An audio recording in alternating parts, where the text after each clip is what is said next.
Good evening, everybody. It's Jackie Van Workum, founder of Grieving Moms Finding Hope, and welcome to Hope After the Landslide. We are doing things, always changing things up, a little bit different tonight. I'm not doing a live because I am going to a fellowship that happened to be on a Tuesday evening in my particular area, which I'm excited to share with you later because it's the reason why I was brought up here, one of the many reasons, but God knew.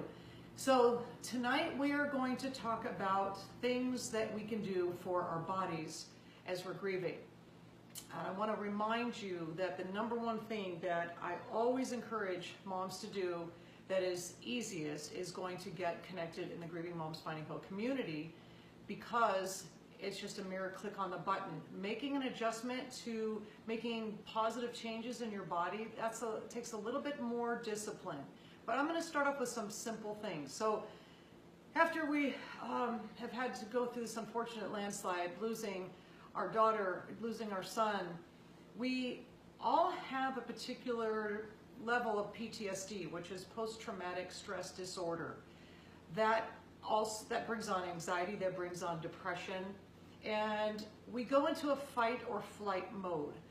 I have horses here on the ranch. If you are familiar with horse behavior, their only main means of protection is to go into this fight or flight, where something's coming after it, they're going to either run or they're going to fight and they're going to kick. But most often, their greatest defense is that they're going to run, and which makes it a little bit difficult for the rider, because we sometimes just don't know when that's going to happen. But they're always in this state of just waiting for something else to happen. And isn't that how we feel after we have lost our child?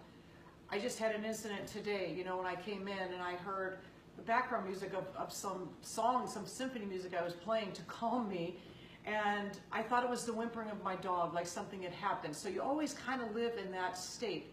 But I'm going to give you some tips on things that you can do right away. Again, it's going to take a little discipline, but I'm going to try to make it as easy as possible. First of all, you have to remember that your brain is a place that is, of course, the main, like the computer. It's the motherboard. So when we go into a fight or flight, we have to really take really good care of our brains. And I'm going to start by telling you that we need a lot of omega-3s.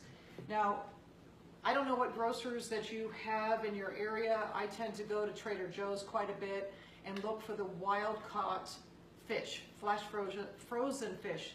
And there's so many different ways that you guys can make fish.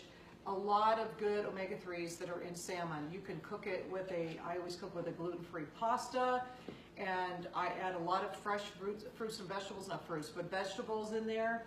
And then if we look at walnuts, any nuts in particular also have a lot of omega-3s. The walnut, how amazing is God, is actually shaped like our brain. It's also kind of shaped like our thyroid, which is both of those organs need the omega-3s that come from walnuts. It's a really good source for that.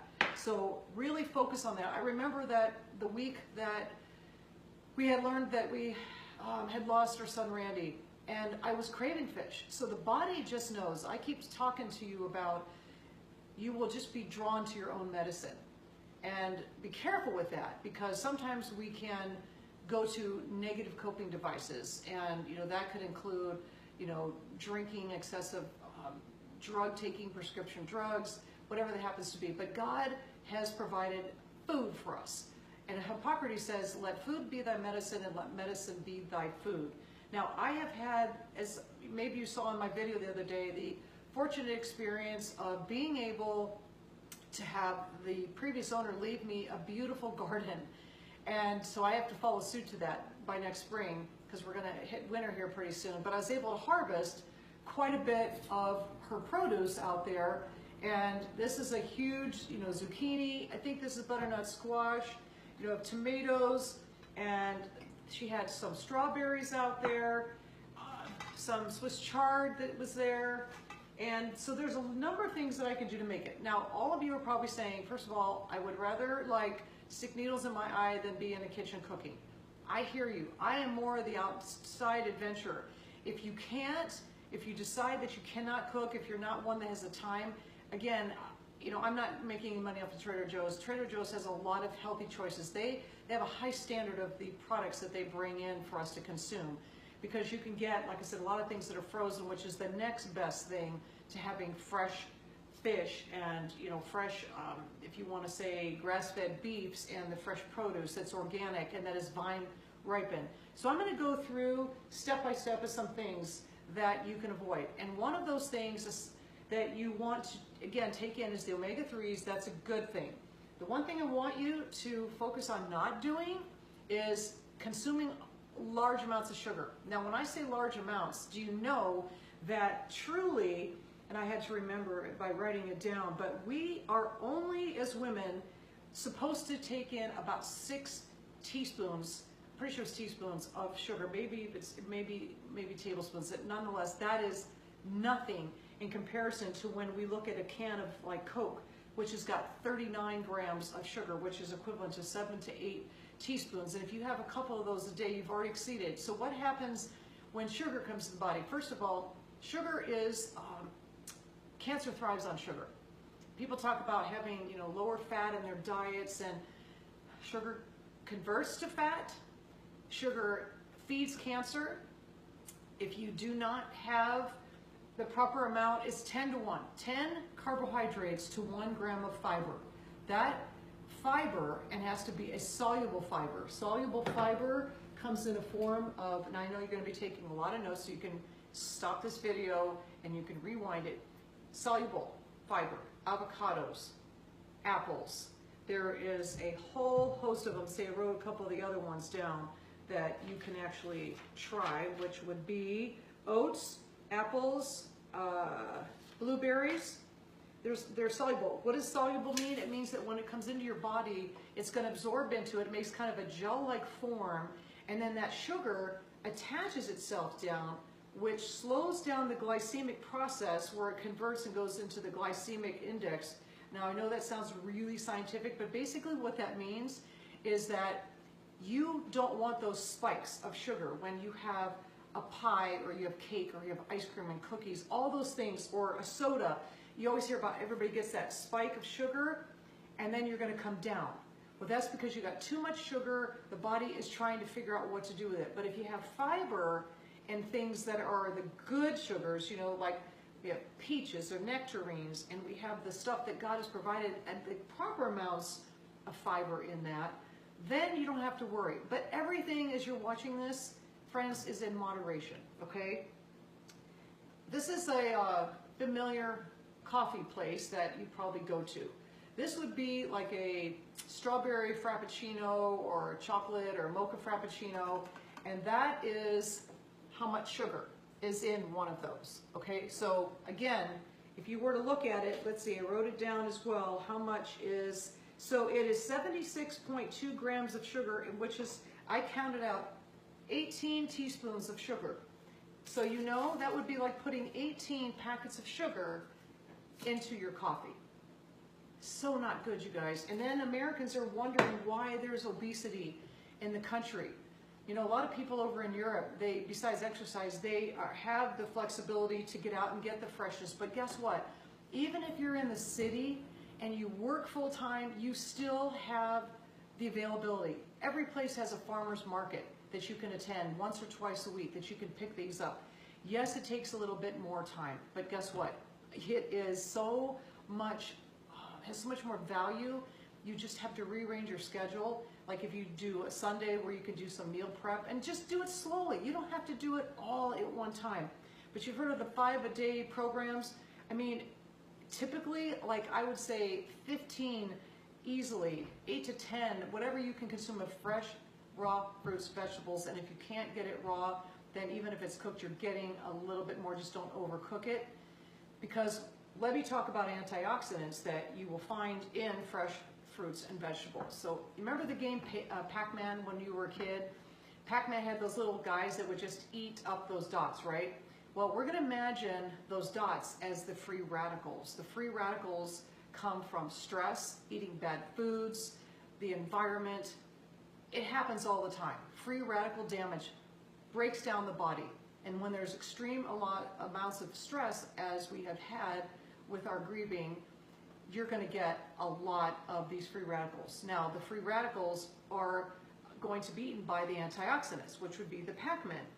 So anytime that you're having bananas and you're having the fresh nectarines, whatever happens to be in season, those antioxidants are going to eat the free radicals, reducing your risk of cancer and heart disease, all of those things.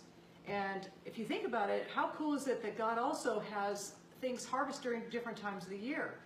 What we have done is we have allowed ourselves to get products from, say, South America and different things where they're not a hard time to harvest here in the United States.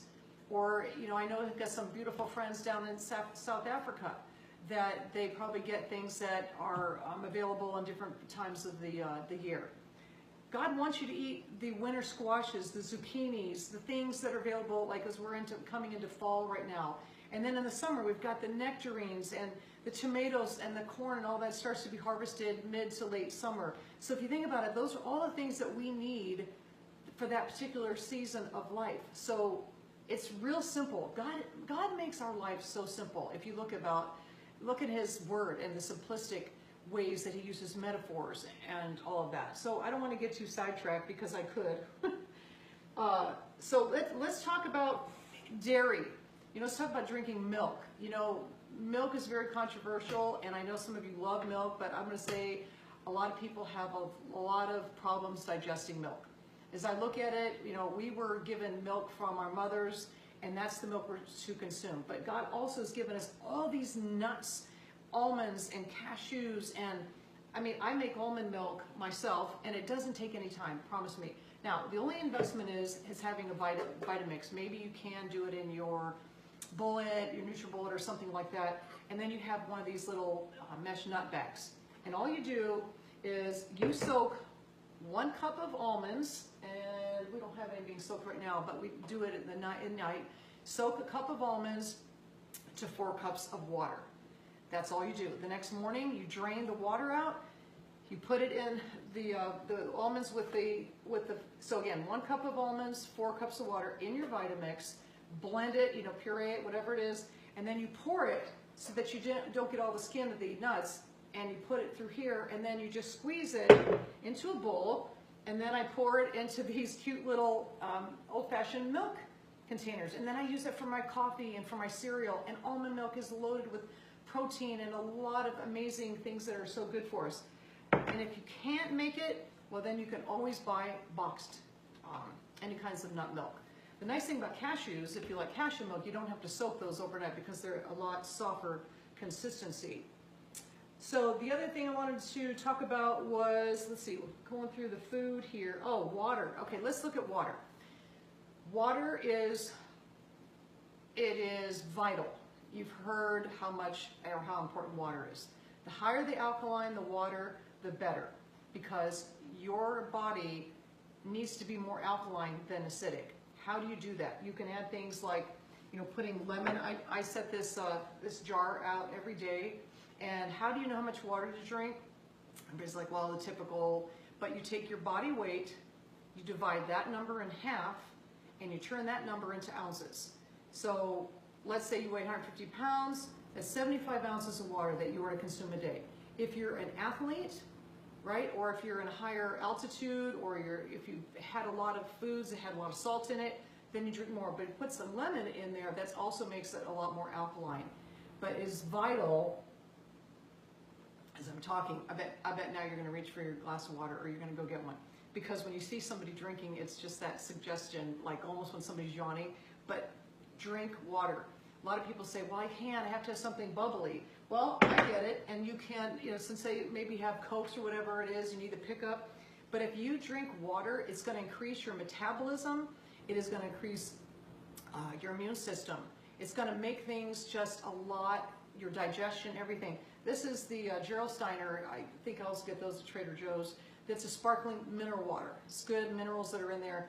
Add lemon to it. Add slices of orange. Add slices of whatever, strawberries, peaches, whatever you fancy, if you're trying to get off of Coke. Because, ladies, trust me, that is, and people tell me, well, I drink Diet Coke. That's even worse. Don't even get me started on drinking Diet Coke. Diet Coke, you might as well drink Coke that has sugar in it. honestly, because if you have to. The idea is to not drink any of those things. And with all due respect to these companies that are making thousands of millions of dollars off of it, if you want to get well, in addition to doing all of the therapy that you need to get through this, whatever you put in your body is really the performance you're going to get outwardly, how you're going to feel, the energy. I can't even tell you how we stayed well.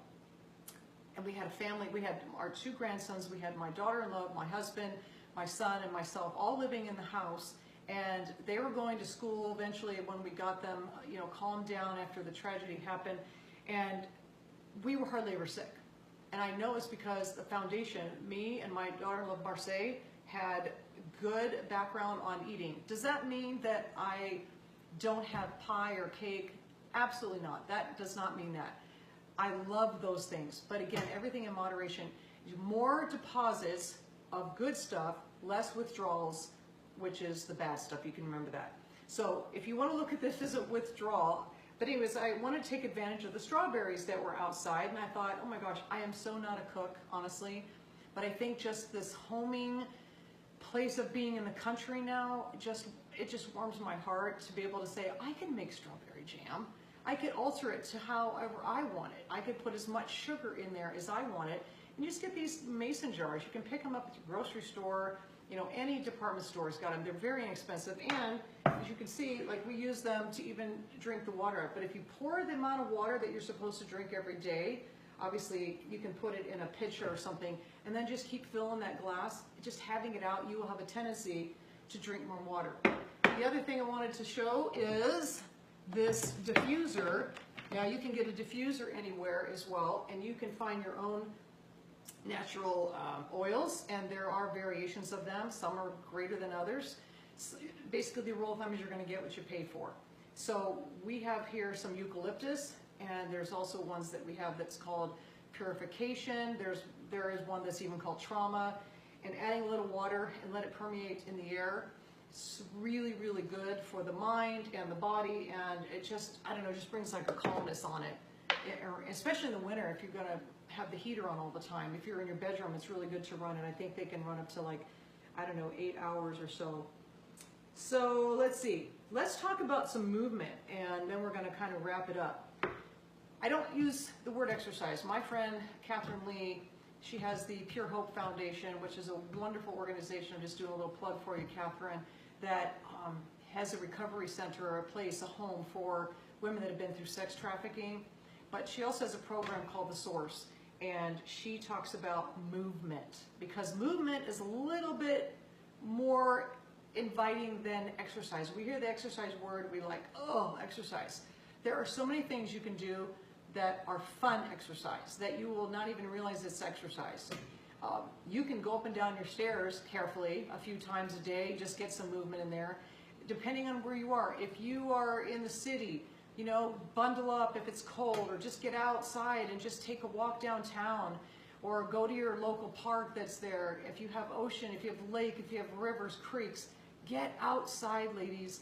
If you are suffering from anxiety and depression that are stemming from this PTSD that I shared with you, the best antidote is to get outside and take a walk. And again, I have to keep saying, with all due respect to anybody that is confined to a wheelchair or is not physically able, you know, if you've had knee surgery, you can get on a stationary bike.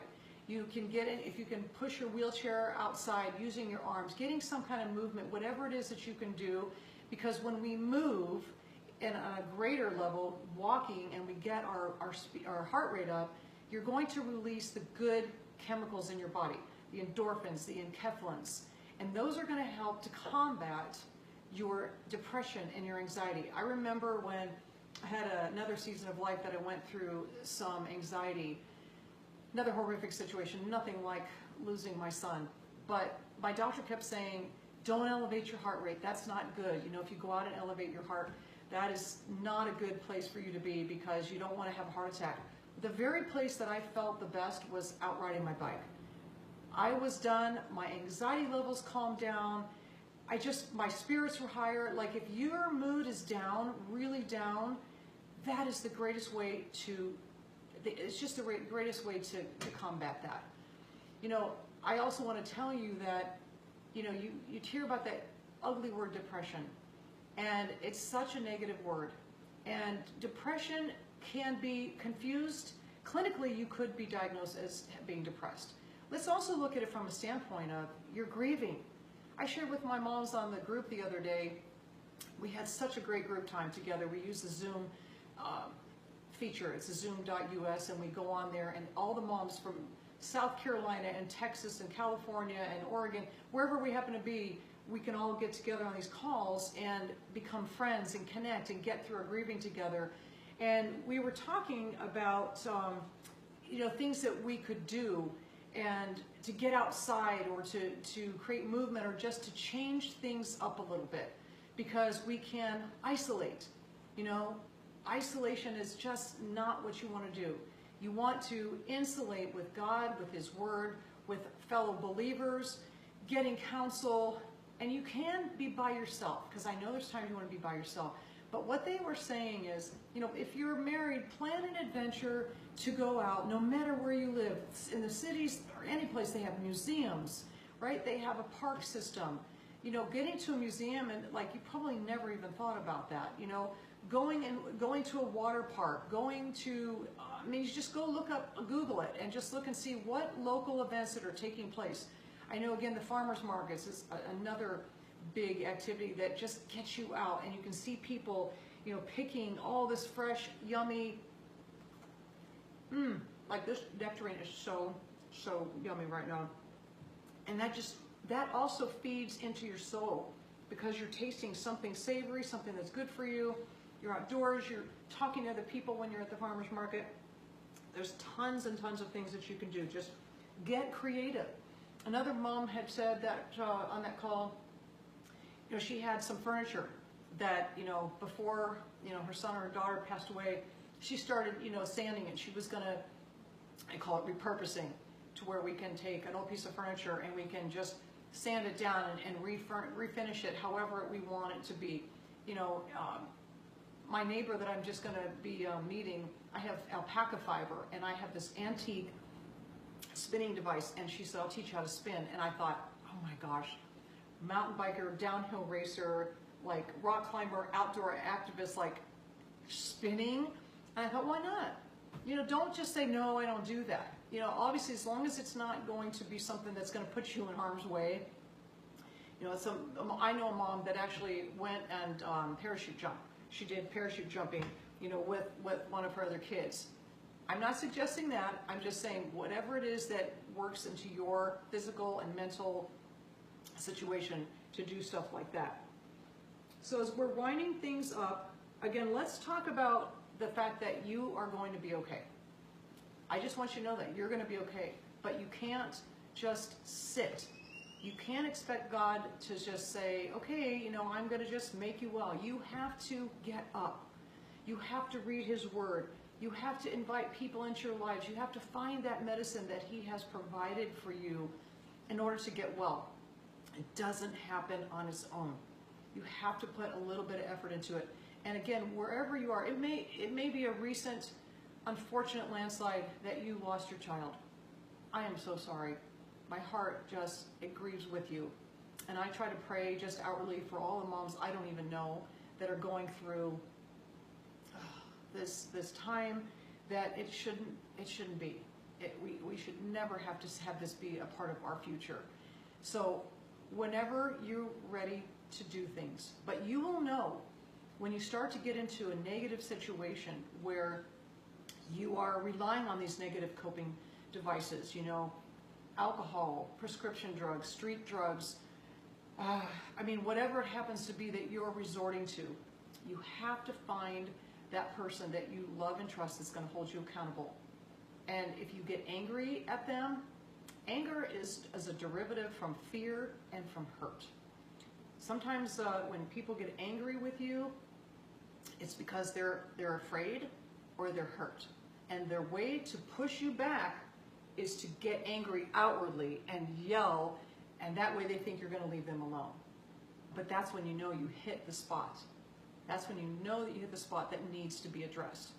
So if anybody says anything to you or you say anything to anybody else in anger, just remember that that's where it comes from.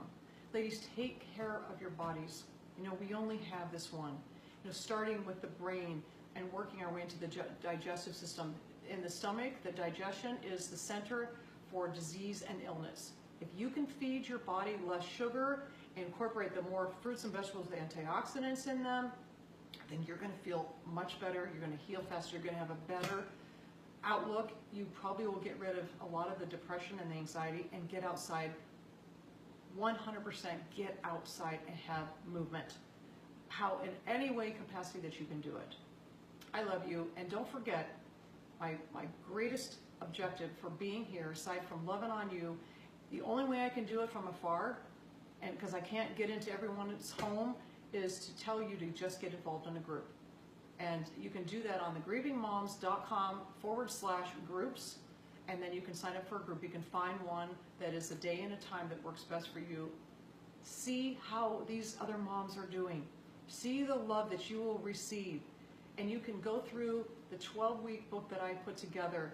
This goes through all these sessions of things that you're gonna wonder how that you went without it, honestly. And I'm not saying it because I'm taking any credit, because it was God inspired, and the timing of everything and how it happened was just simply unbelievable.